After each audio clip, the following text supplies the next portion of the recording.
e me achava feia. Isso fazia com que eu me cortasse. Eu planejava, né, o suicídio. Muitas pessoas são escravas do que os outros pensam e falam de si. Elas não são livres, não conseguem respirar prazer de viver quando são excluídas, rejeitadas, criticadas. Eu já não lia, eu não escutava mais músicas, eu já não saía praticamente de casa. E aí foi na onde que eu também desenvolvi depressão. E já chegou a vez de chegar na varanda e pensar, uma hora vai ser a minha, que daqui eu vou pular. Não tinha mais alegria de ver minhas filhas brincando, não tinha mais alegria na minha esposa. E aí começava a vir pensamentos de autodestruição. Na verdade, quem pensa em morrer, pensa porque está vivo, e todo pensamento é uma homenagem à vida.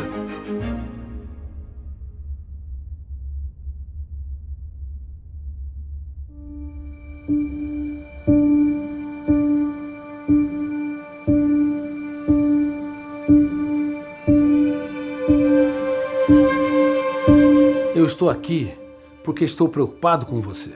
Eu me importo com você. Isto é sincero. Você tem de ter plena certeza que neste programa você é insubstituível, uma vacina emocional contra os suicídios. Você é o ator principal, ou a atriz principal. Não sou eu. Talvez você foi traído por alguns colegas, falaram mal de você injustamente. Ou então talvez você não se sinta bela ou belo, porque o padrão ditatorial de beleza imposto pela sociedade é cruel.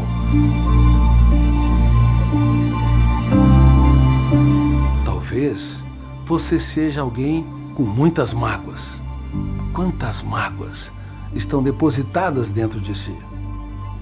Talvez você olhe para a sua história e desenvolve uma falsa crença.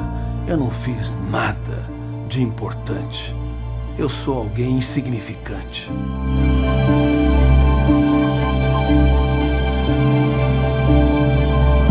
Este projeto foi construído para levar você a transformar os dias mais tristes da sua história nos capítulos mais importantes da sua vida.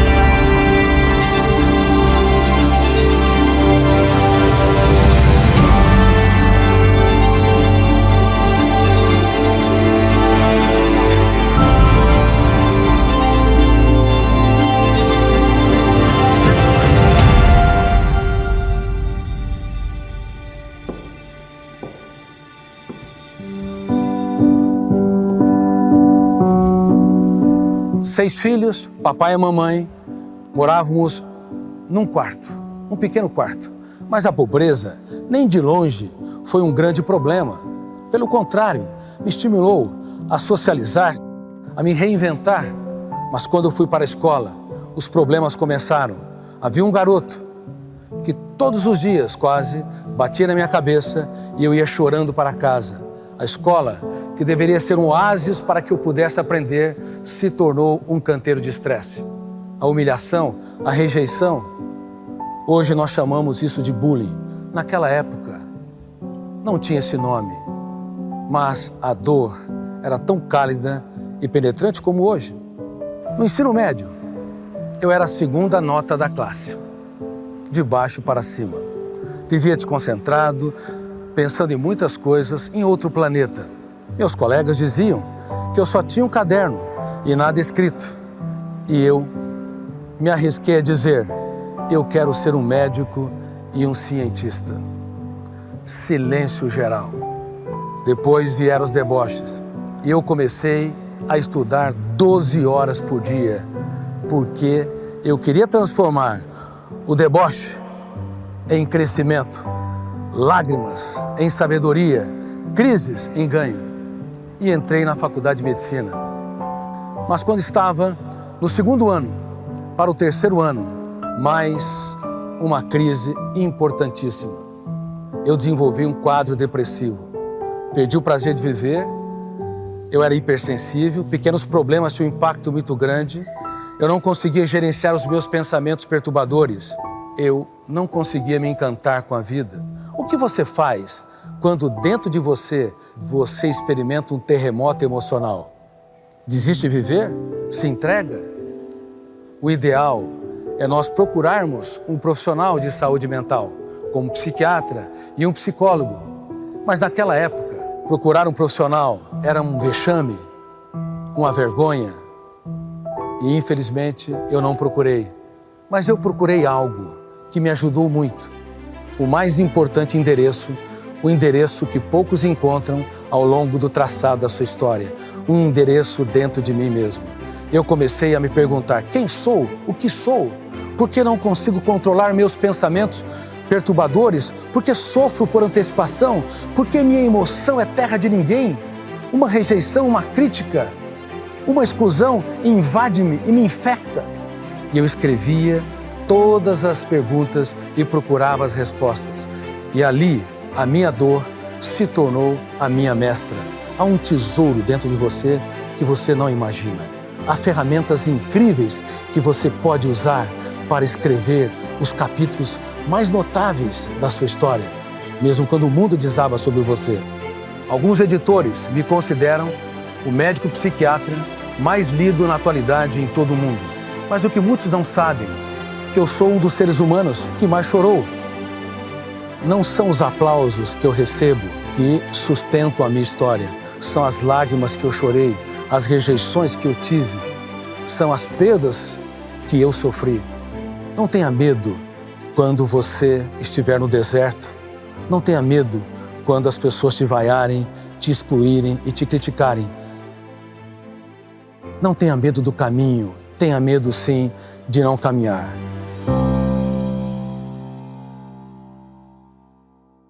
Vamos falar agora da sua história. O que tem te levado ao desespero? O que tem te levado a crises emocionais? Quais são as causas que têm conduzido você a asfixiar seu prazer de viver, seu encanto pela vida e, por vezes, ter ideias de tirar a sua própria existência? Lembre-se, você quer sempre viver, você tem fome e sede de se reinventar, talvez não saiba. Mas quais são as causas psicossociais que têm levado você ao caos? Alguém te abandonou? E daí? Se te abandonou, você deve saber que se a sociedade me abandona, a solidão é suportável. Mas se eu mesmo me abandono, ela é intolerável. Alguém te criticou, te excluiu? E daí? Tua paz vale ouro. O resto é insignificante. Alguém cuspiu no seu rosto? Use a saliva para enriquecer a sua história e não para você detestar a vida e fomentar atos de vingança. Porque o ódio, a vingança, a raiva faz mal em destaque ao próprio hospedeiro. O que tem te conduzido você a achar que não vale a pena viver a vida? Bom, eu quero te dizer, de maneira clara e convicta, dentro de você, desde quando o relógio da vida começou a contar a sua história, você é profundamente apaixonado pela vida. Talvez você não saiba, mas você tem uma biografia genética e existencial incrível, borbulhante, encantadora. E tem ferramentas dentro de você que, se aprender a usá-la, você nunca mais será o mesmo. Por isso, nunca se esqueça. Segundo a tua biografia genética, há um desejo incontrolável para continuar a sua existência. E você, ao fecundar o óvulo, começou a entrar num processo de multiplicação. Milhares de células nas primeiras horas, milhões nos primeiros dias, bilhões e depois trilhões. Formou um coração, os 2 pulmões, tantos órgãos. 10 trilhões de células constituem um corpo humano médio e nenhuma delas está preparada para morrer. Por isso, quando uma pessoa pensa em tirar a sua vida, existe uma leve taquicardia, aumento da frequência respiratória, nuvens de moléculas clamando: não morra. o coração começa a bater mais forte, dizendo: eu fui teu escravo, bombardeei sangue, milhares, centenas de milhares, milhões de vezes para que você tenha uma vida sustentável. E agora você quer me silenciar? Toda a sua genética clama para que você se reinvente e nunca desista de viver, mesmo quando o mundo desaba sobre você. A vida é um contrato de risco. Ganhar e perder, ser aplaudido e vaiado, ser encorajado e excluído faz parte da nossa história. Por favor, não biografe a sua história de maneira inadequada quando você parte, quando você experimenta as emoções mais angustiantes, porque elas te tornam seus alicerces. Antes de namorar alguém, você tem de saber que você deve namorar a vida. Porque se você não namorar a vida, não tiver um romance com a sua própria história, você nunca conseguirá amar, de fato, de forma inteligente e sustentável, as pessoas que estão ao seu redor. Você precisa marcar um encontro com uma pessoa muito importante, que talvez você tenha abandonado ao longo do traçado da sua própria história. Você mesmo. Se você tem dores de cabeça, dores musculares, nó na garganta, é porque teu corpo está suplicando, através desses sintomas psicossomáticos, que você mude o seu estilo de vida. Brinque mais, inclusive com os seus erros, que são suportáveis, com algumas atitudes estúpidas que nós temos, para que você relaxe. É por isso que há muitos miseráveis morando em palácios.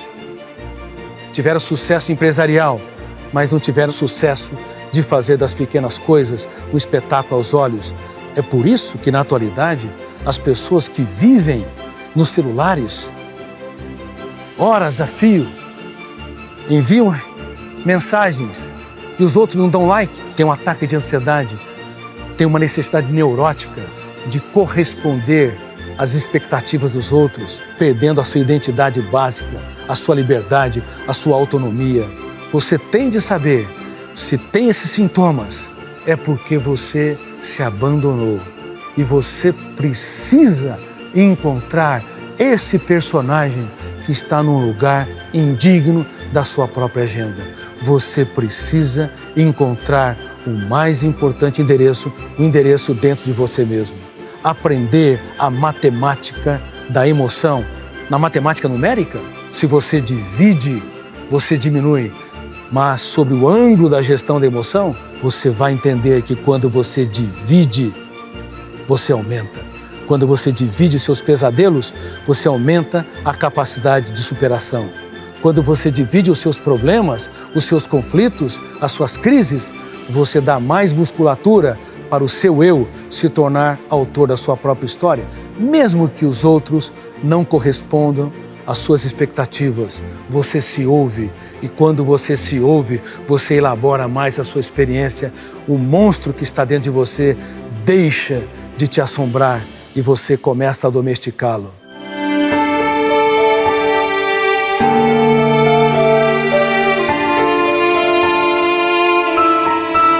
Hoje, divida com as pessoas e aprenda a dividir consigo. Converse com seus fantasmas mentais.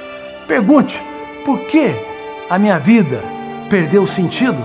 Por que eu quero deixar de respirar, fechar os meus olhos para a vida?